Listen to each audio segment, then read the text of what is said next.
capítulo 1 del Evangelio de Juan. He titulado este mensaje Sublime Gracia. Sublime Gracia. Estuve pensando, ¿qué mensaje, qué título? Sublime Gracia. Porque habla de la gracia. Y esa gracia es sublime, es grande. Y quiero referirme a los versos 17, donde dice la Escritura, pues la ley por medio de Moisés fue dada. Todos recuerdan ese pasaje en la palabra cuando Dios le entrega las tablas de la ley a Moisés. Inicialmente las rompe y tiene que volver otra vez a subir al monte a recibir esas mismas tablas. Pero la gracia y la verdad vinieron por medio de Jesucristo.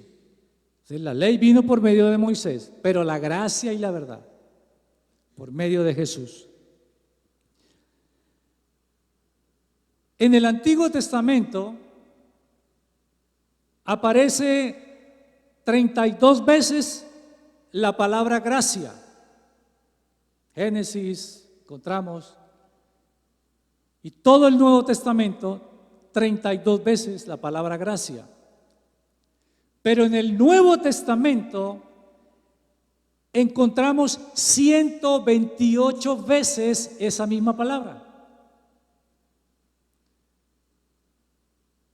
Porque el Evangelio de la gracia llegó a nosotros. Vivimos en el tiempo de la gracia.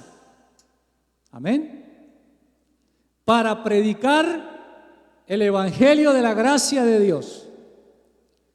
Entonces, 128 veces. En este capítulo que acabamos de leer, entre los versos 14 y 17, podemos encontrar 4 veces la palabra gracia, pero 2 veces la palabra gracia y verdad. ¿Entendieron? 4 veces la palabra gracia y 2 veces la palabra gracia y verdad. Versículo 14 dice: Jesucristo, el unigénito Hijo del Padre, lleno de gracia y de verdad. Y el verso 17, pero la gracia y la verdad. Vemos que estas 2 palabras están unidas, no están separadas, están unidas. ¿Qué significa la palabra gracia? La palabra gracias en el griego es la palabra charis, de carisma o de carismático. Charis, que significa gratitud, gratis, sin costo. Entonces la gracia que trajo Cristo fue gratis. A nosotros no nos costó un solo centavo. Al que le costó su vida fue a Jesús. Y Él paga por nosotros, para que a través de ese pago Él nos redima, a través de su sangre. Y gracia lo define el diccionario bíblico como el acto bondadoso de Dios. Es un acto espontáneo. Espontáneo quiere decir que fue de voluntad de Él. A Él nadie le aconsejó, a Él nadie lo obligó, a Él no le pusieron un revólver. Él de su propia voluntad. Es un acto bondadoso de Dios. Y por lo tanto, como dice la Escritura en Efesios capítulo 2, en el verso 8, dice el Espíritu Santo que por gracia sois salvos por medio de la fe. Y esto no es de nosotros, es un don, es un regalo de Dios. Entonces, la salvación que usted y yo tenemos no nos costó un solo centavo. No tuvimos que hacer ninguna obra para merecerla. Fue un acto deliberado de Dios, un acto espontáneo de Dios, de su libre y de su buena voluntad. Él lo hizo por nosotros y nos dio salvación gratis. No hay que pagar nada, no hay que hacer nada, por medio de la fe. Y esto no es de vosotros, es un regalo de Dios. Entonces Él nos da la gracia. Usted recibe la gracia de Dios como un acto bondadoso de Dios. Pero a usted y a mí nos convierte en deudores de la gracia. Ahora Él nos da la gracia y ahora yo soy el deudor de la gracia. Por lo tanto, el que recibe la gracia de Dios, entonces, reconoce su conciencia, el favor recibido de Dios, generando en esa conciencia un sentimiento de gratitud. Recibo la gracia y me convierto en una persona que tiene una deuda con Dios, reconociendo que gracias a Dios y gracias a esa gracia que me dio, ahora yo vivo para el Señor, agradeciéndole y teniendo un sentimiento de gratitud cada día por lo que Él hizo. Sentimiento de gratitud.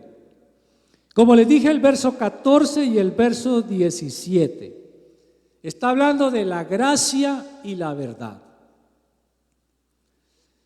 Es una combinación de dos palabras que usted puede ver que no están separadas, están unidas: gracia y verdad. ¿Qué significa esta frase?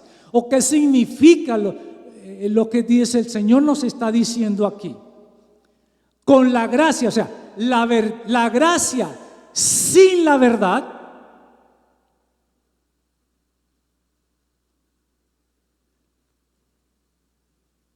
nos daría licencia para hacer lo que yo quiera. Hoy muchos dicen, ¿no? La gracia, entonces, salvo siempre salvo, entonces hago lo que quiera, lo que se me dé la gana. Pero aquí dice que la gracia y la verdad no pueden estar separadas. Entonces la gracia que yo recibo del Señor, junto con la verdad, me enseñan. Primero, con la gracia, Jesús me ofrece perdón de mis pecados por medio de la gracia, ¿verdad? Jesús me ofrece perdonar mis pecados por la gracia, por lo que Él hizo en la cruz del Calvario, por su obra expiatoria en la cruz del Calvario. Pero la verdad, Cristo hace que nosotros, las personas, los seres humanos, tomemos conciencia de nuestra condición desesperanzadora y pecaminosa.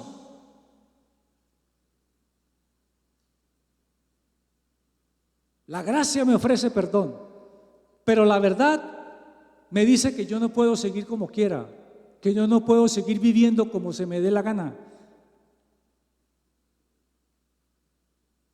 Un homosexual, una persona lesbiana, una persona borracha, una persona que roba, una persona que hurta, recibe la gracia y no puede seguir siendo la misma persona. Debe haber un cambio. La verdad le enseña a cambiar, la verdad le enseña que tiene que ser transformado, la verdad le enseña que es pecador. Eso lo dice Romanos capítulo 3. El libro de Romanos capítulo 3 dice: por cuanto todos pecaron, todos pecamos, estamos destituidos de la gloria de Dios. Esa es una verdad. ¿Verdad? Eso es una verdad. Pero siendo justificados gratuitamente por su gracia. La palabra justificar significa en el griego diacosis, que es absuelto, sin culpa, sin pecado. Cuando antes la Escritura dice, ustedes eran pecadores y están destituidos de la gloria de Dios, es que nos declara culpables. Pero cuando dice, pero siendo justificados gratuitamente por su gracia, es que nos ha ofrecido perdón y nos ha declarado que somos inocentes, que no tenemos culpa, porque la sangre de Jesucristo ha limpiado, ha borrado mis pecados. Y ahora soy hijo de Dios.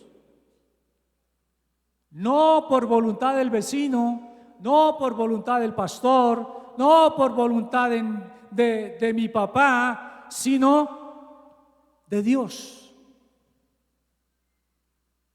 Nacidos por el Espíritu Santo, un nuevo nacimiento. Primera de Pedro, capítulo 5.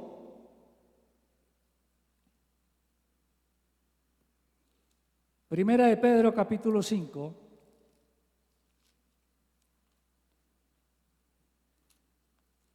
Verso 10. Dice, mas el Dios de toda gracia. Dios es Dios de toda gracia. Él es el dueño de la gracia. A Él le pertenece la gracia. No hay otra persona. Es Dios la fuente de toda gracia. Y se manifiesta como el dueño absoluto de esa gracia y quien derrama sobre los hombres buena dádiva. ¿Cuántos han recibido buena dádiva de Dios? Mire lo que dice Santiago, capítulo 1. El verso 17 dice,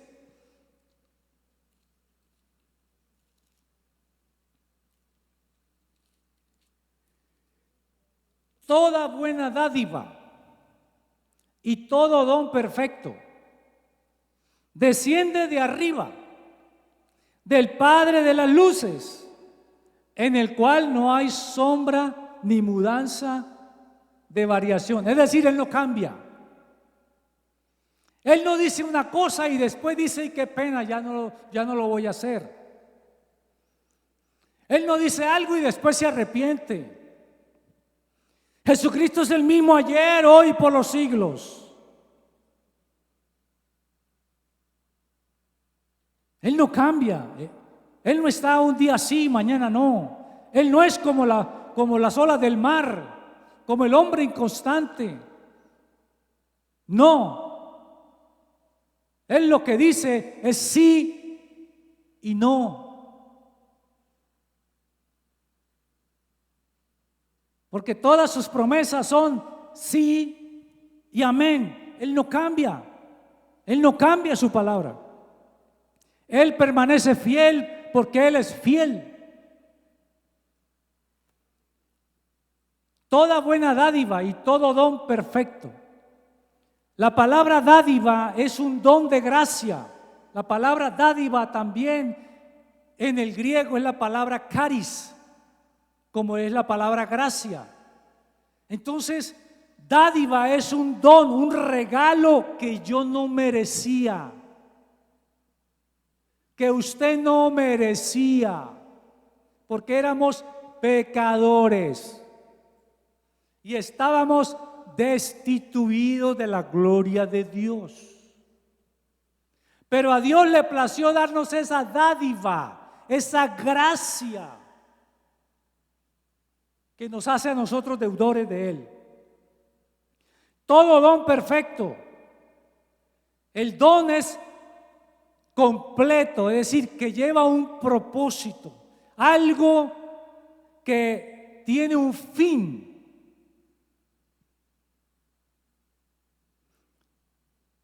Y si miramos el verso 16,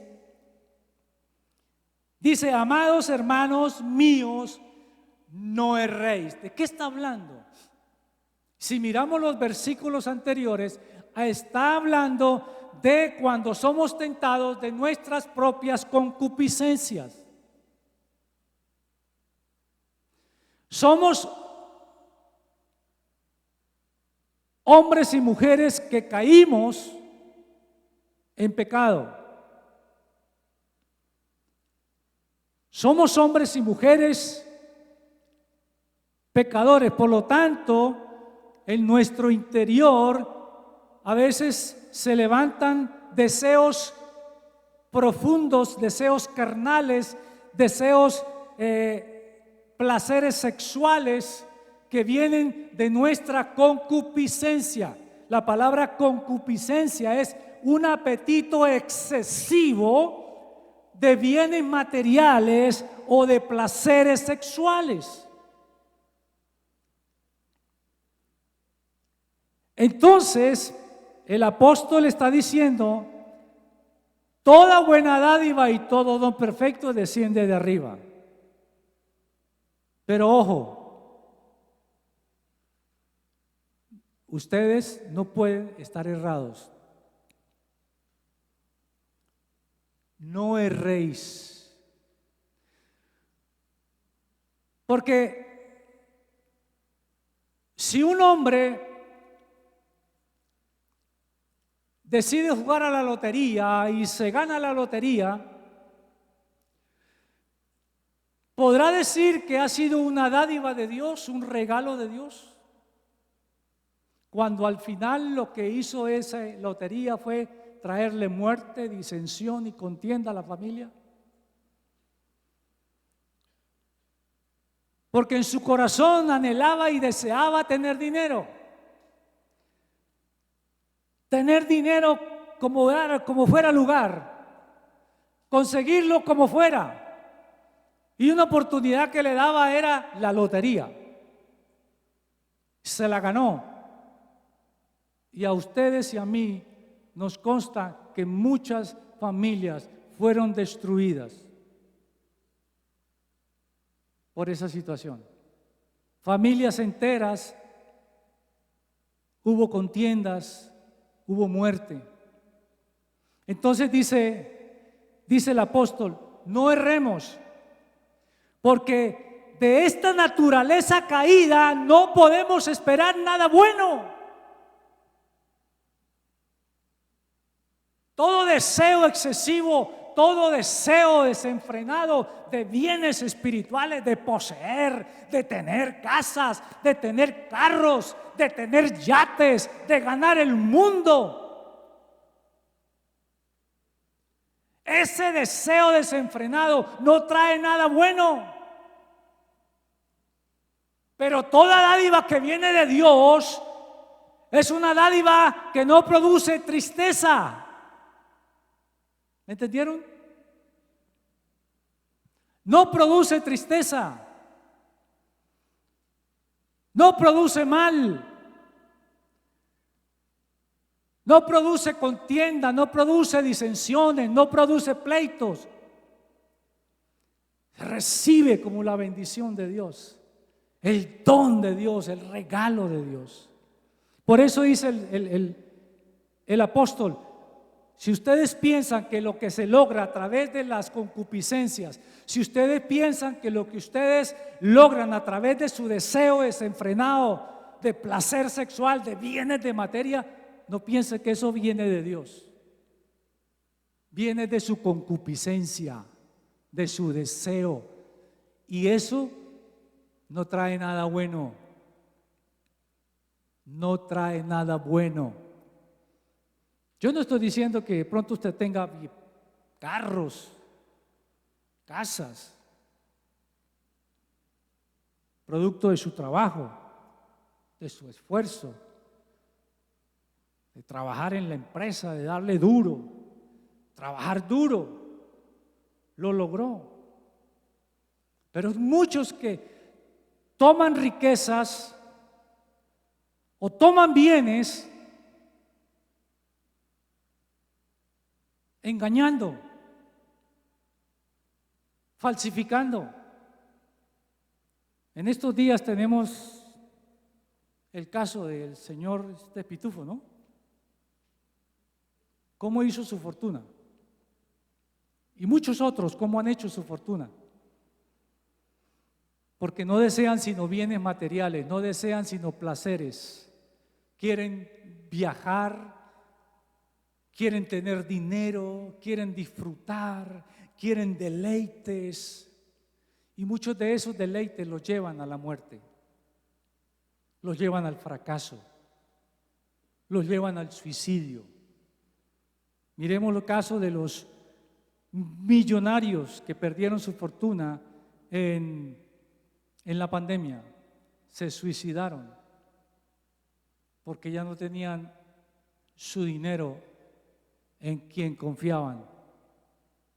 Pero lo que viene de Dios, lo que es de Dios realmente, hermanos, produce gozo y no produce tristeza. Y eso lo dice la Escritura. Las cosas, los bienes y la buena dádiva y todo don perfecto, ojo que está hablando de un regalo perfecto que no produce ninguna tristeza, no produce ningún daño. Desciende, dice, del Padre de las luces, porque de esta naturaleza caída, donde vienen las concupiscencias, los deseos desenfrenados, no hay nada bueno, no esperemos nada bueno. Segunda de Corintios capítulo 6.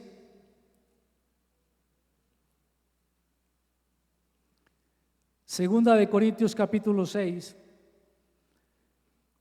El verso 1 dice: así pues nosotros como colaboradores suyos os exhortamos también a que no reciban en vano la gracia de Dios. La palabra vano es la palabra sin fruto, nulo, inútil. Describe algo que no tiene resultados, describe algo que no tiene fruto, describe algo que no tiene propósito alguno. Pero la gracia de Dios sí tiene propósitos. La gracia de Dios es la ayuda y la fortaleza que se recibe de parte de Dios a través de la muerte de Jesús en la cruz. Es el favor inmerecido de Dios, el poder transformador de su amor en nosotros, es la fuerza que sostiene, moldea y llama a vivir y reflejar el carácter de Dios. Tiene un propósito. La gracia de Dios no la puede recibir usted en vano. Usted recibe y yo recibimos la gracia de Dios y debe haber un resultado de haber recibido esa gracia. No puedo seguir siendo la misma persona. No puedo seguir siendo el mismo de hace 10 años, 15 años. Algo debe haber hecho la gracia. Porque si no hay cambios, si no hay transformaciones, recibo la gracia y sigo en mi vida misma de pecado, estoy recibiendo la gracia en vano. Estoy diciendo, no sirve. Estoy diciendo que esa gracia no ha hecho nada por mí. Estoy diciendo que esa gracia no me sirve a mí, que lo que Cristo hizo en la cruz fue en vano. Y no podemos. Por eso Pablo dice, no reciban la gracia de Dios en vano, porque ella nos enseña.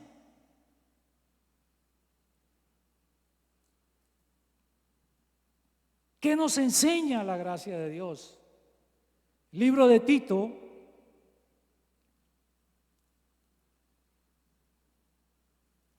el libro de Tito, capítulo 2, el verso 11 y el verso 12. Dice, porque la gracia de Dios se ha manifestado para salvar a los hombres, a los seres humanos. Para eso apareció. Para eso fue derramada la gracia, para salvar a los hombres. Pero esa gracia nos enseña que renunciando al pecado, renunciando a la impiedad, renunciando a la maldad, vivamos en este siglo justa, santa y piadosamente mientras aguardamos la venida del Señor. Aquí le llaman la esperanza bienaventurada. Ese es el regreso de Jesús. Por eso Pablo dice, no reciba la gracia de Dios en vano. Porque si usted recibe la gracia de Dios en vano, esa gracia le va a enseñar a renunciar al pecado, a dejar su vida de pecado, a yo no seguir en los mismos caminos. Pero es algo que usted y yo tenemos que decidir. La gracia me enseña que debo renunciar. Pero usted y yo tomamos la decisión, ¿renuncio o no renuncio? ¿Sigo en mi misma vida de pecado o decido vivir para Cristo, vivir para el Señor? Pero ella nos enseña que tengo que ser transformado, que no puedo seguir en mi misma vida de antes. El que hurtaba ya no hurte más, sino trabaje. Entre ustedes hablen verdad, ya no hablen mentiras. Si antes era un mentiroso, ahora ya la Biblia nos enseña, la gracia me enseña que tengo que hablar la verdad.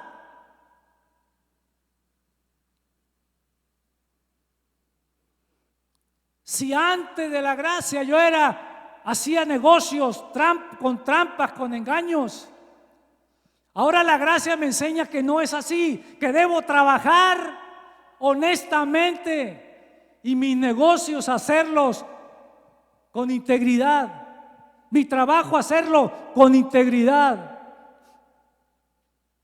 Eso me enseña la gracia. Hay transformación, hay cambio. Primera de Corintios 15:10.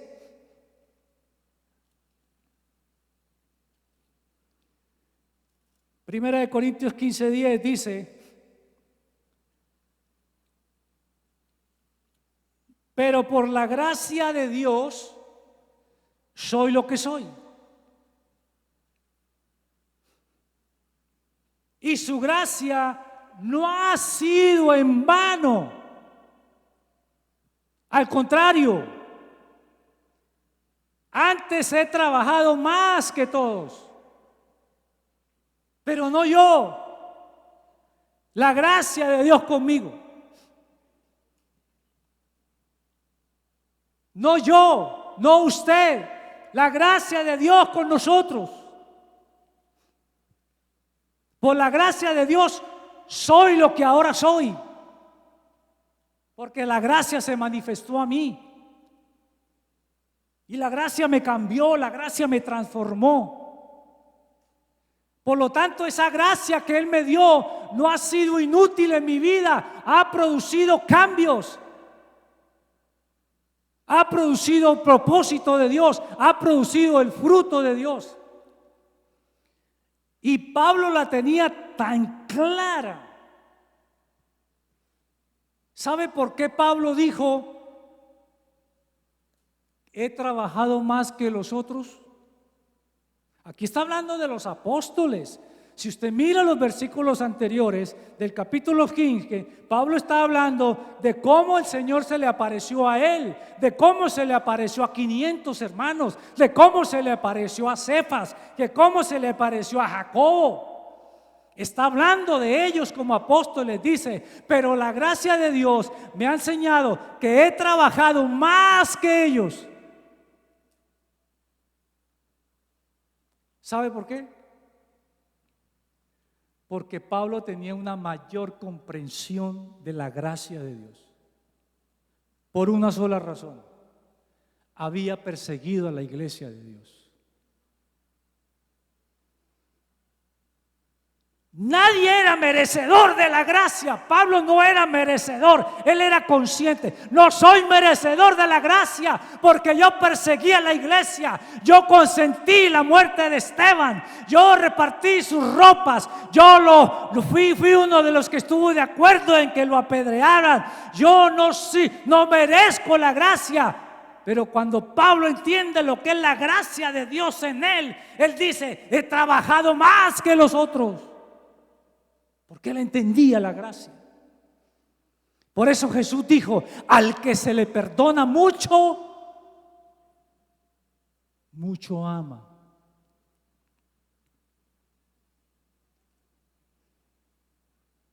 La gracia que yo recibí,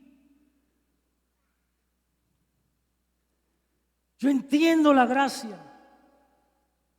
Porque lo que yo recibí de la gracia de Dios, Dios sabe cómo era mi vida. Dios sabe cómo era antes de conocerle. Dios sabe cómo vivía. Placeres, deleites, borracheras. Y allá me alcanzó el Señor. Allá me dio de su gracia. Entonces, ¿de dónde me saca Dios? De la inmundicia, del pecado. Me hace una nueva criatura. Estoy agradecido con Dios. Entiendo la gracia de Dios. Entiendo que soy una persona que debo tener un sentimiento de gratitud a Dios por lo que hizo. Pero a veces no entendemos la gracia, y cuando no entendemos la gracia, hacemos el trabajo desinteresadamente, hacemos el trabajo con desánimo, no le ponemos el interés a la que la obra del Señor necesita. Lo hacemos porque me toca.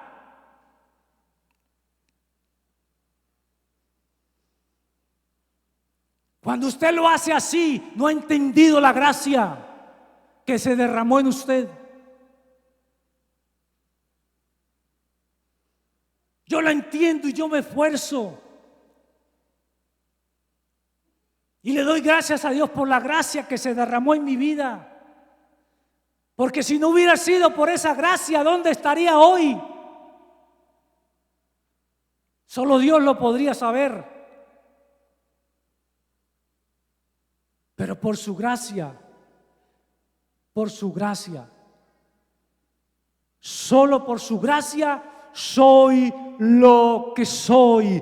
No yo, sino la gracia de Dios conmigo. No usted, sino la gracia de Dios con usted. Cuando usted la entienda, va a trabajar duro, más duro que otros. Aleluya. Cuando usted entienda, se va a esforzar más.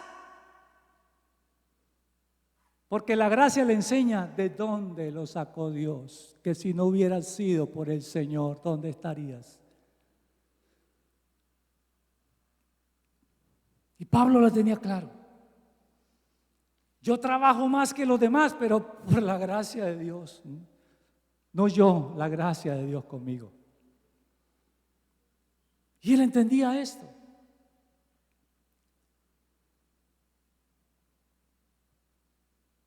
La gracia de Dios no había sido en vano en él. ¿Sabe por qué viene el desánimo? ¿Sabe por qué viene el desinterés?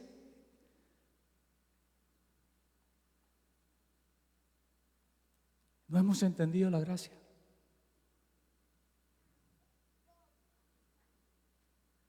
Porque la gracia, entender la gracia como la adoración, es resultado de mi intimidad con Dios. Porque allí recibo fuerza, allá recibo poder, allá recibo aliento. Pero cuando yo no busco de la gracia, cuando yo no tengo mi tiempo de intimidad con Dios, voy a trabajar en mis fuerzas. Voy a hacerlo todo en mis fuerzas. Y en mis fuerzas no puedo nada. Necesito la gracia de Dios para vivir cada día. Cada uno de nosotros necesitamos de la gracia. Ir al lugar secreto, doblar nuestras rodillas y decirle: papá, necesito de ti. Papá, hoy voy a enfrentar un día. No sé lo que va a pasar en este día. No sé lo que voy a vivir, pero necesito tu gracia para enfrentar el problema, para saber cómo resolverlo. Dame de tu gracia, dame de tu favor.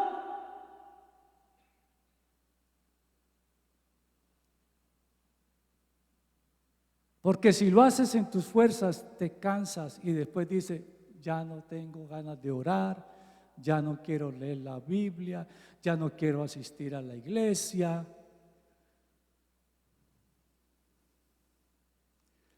Me dicen: hay estudio bíblico, 3 o 4 vienen. Me dicen: hay vigilia, vienen 10, vienen 15. No sé cuántos vayan a venir al ayuno. Espero que no sean los 15, sean más. ¿Por qué? Porque no hemos entendido la gracia que se nos fue derramada. La plenitud de Cristo.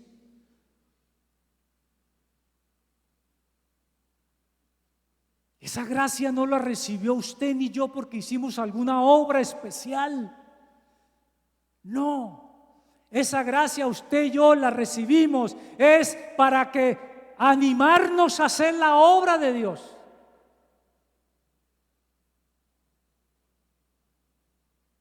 Segunda de Pedro 3:18.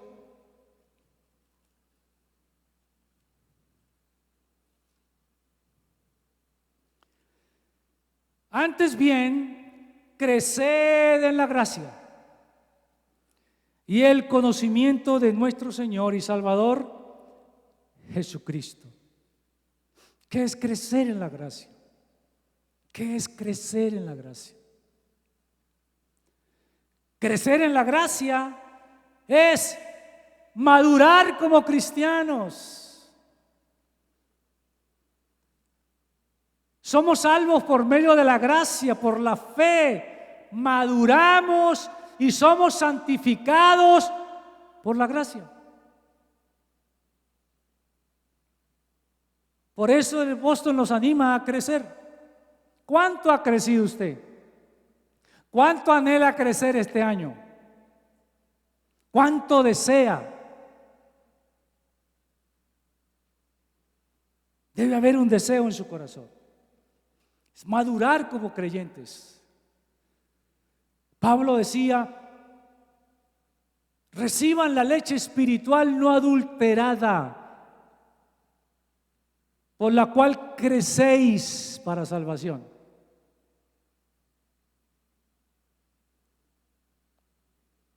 Pablo dijo: no les pude hablar como a espirituales, sino como a carnales. Porque todavía son niños, necesitan lechecita, todavía necesitan que le den con cucharita. Y hay muchos de nosotros que ya estamos aptos para recibir comida sólida, vianda sólida. No podemos seguir tomando mielecita ni lechecita. Ya somos aptos para recibir comida sólida. ¿Amén? ¿Cuántos dicen amén? Somos santificados por su gracia. Volviendo a 2 Corintios capítulo 6.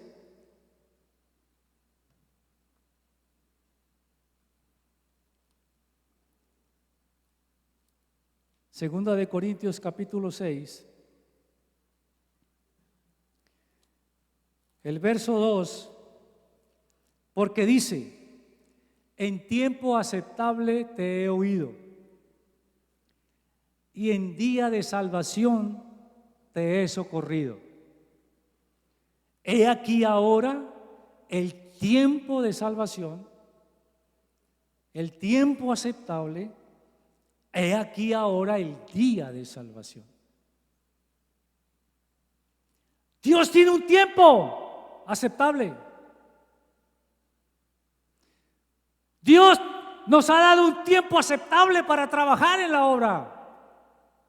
Estamos viviendo el tiempo aceptable de Dios porque va a llegar el día en que ya no lo podremos hacer. Y es este día, este tiempo, el tiempo aceptable en el cual Dios nos ha oído, Dios nos ha socorrido.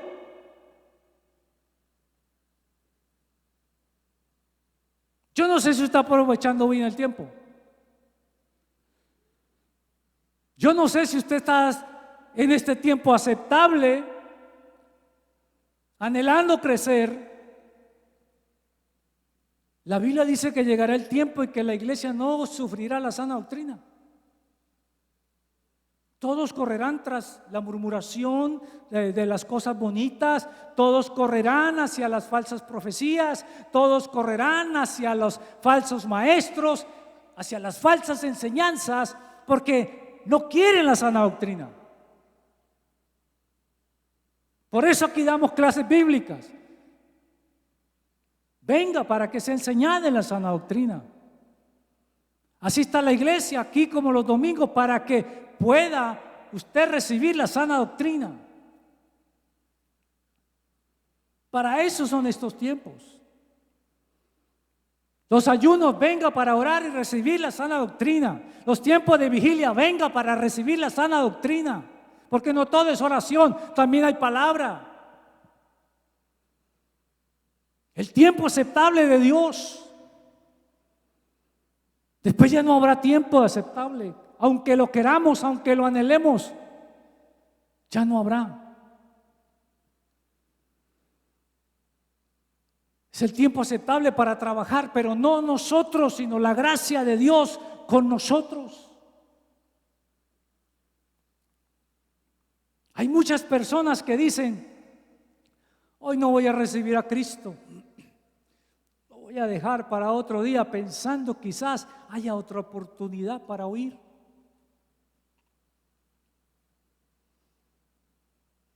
Pero el Señor dice: el tiempo aceptable es hoy. El día de salvación es hoy, no mañana ni pasado. Quizás, amigo, no tengas la oportunidad de mañana. Quizás no haya otra oportunidad de escuchar lo que estás escuchando hoy. Que Jesucristo murió por tus pecados para que te arrepientas y lo recibas en su corazón y dejes de andar en tu propio camino y en tu propia vida. Lo haré en otra oportunidad. Como si de pronto hubiera otra oportunidad. Muchos no han tenido esa oportunidad. Así que el tiempo de arrepentirnos es hoy. Y el mensaje es: arrepentidos y convertidos de vuestros pecados, para que vengan del cielo tiempo de refrigerio. Amigo que me escuchas, arrepiéntete de tu pecado, arrepiéntete de tus maldades. No sigas por ese camino, porque ese camino te va a llevar a la perdición. Es tiempo aceptable hoy, es tiempo de salvación hoy. Y la Biblia dice en Hebreos: si escuchas hoy su voz, no endurezcas tu corazón. Acéptalo, arrepiéntete, pídele perdón por tus pecados. Pide perdón por tus pecados.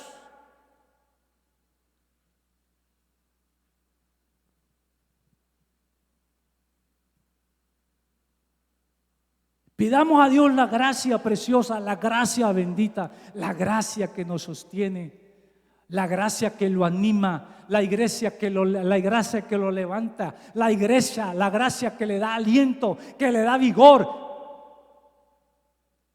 para hacer la obra que Él nos ha encomendado. No tengas en vano la gracia de Dios. No la recibas en vano, hermano. No puedes seguir en tu misma vida de antes. La gracia de Dios tiene un fin, un propósito que no podemos rechazar. Que la gracia de Dios nos ayude. Que por la gracia de Dios seamos lo que somos. Que la gracia de Dios no sea en vano en nosotros, ni usted ni en mí. Porque la gracia y la verdad no pueden separarse. La gracia perdona mis pecados. La verdad me corrige y me enseña a no seguir pecando, a no seguir viviendo en mi vida de pecado y de maldad.